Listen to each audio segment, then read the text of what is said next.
வரிசையில் நின்று வர்றதுங்கிறது ஒரு சிறந்த பண்பு, உயர்ந்த பண்பு. இன்றைக்கி பல இடங்களில் அது நமக்கு தேவைப்படுது. ஒரு ரேஷன் கடைவாசல், கடை திறக்கிறதுக்கு முன்னாடியே எல்லோரும் வந்து வரிசையில் நின்றுட்டாங்க. கடைசியாக வந்த ஒருத்தர் க்யூவில் முன்னாடி போகிறதுக்கு முயற்சி பண்ணுறார்.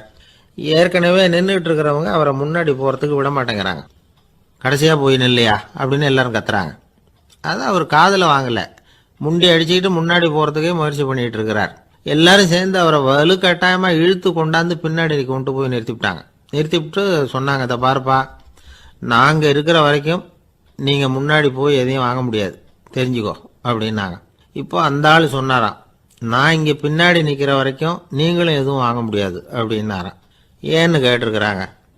நான் தான் அந்த கடையை திறக்க வேண்டிய ஆள் அப்படின்னா. தென்கட்சி கோ. சாமிநாதன் ஐயா அவர்களின் இன்று ஒரு தகவல் நகைச்சுவை கதைகளை கேட்டு ரசித்தமைக்கு நன்றி.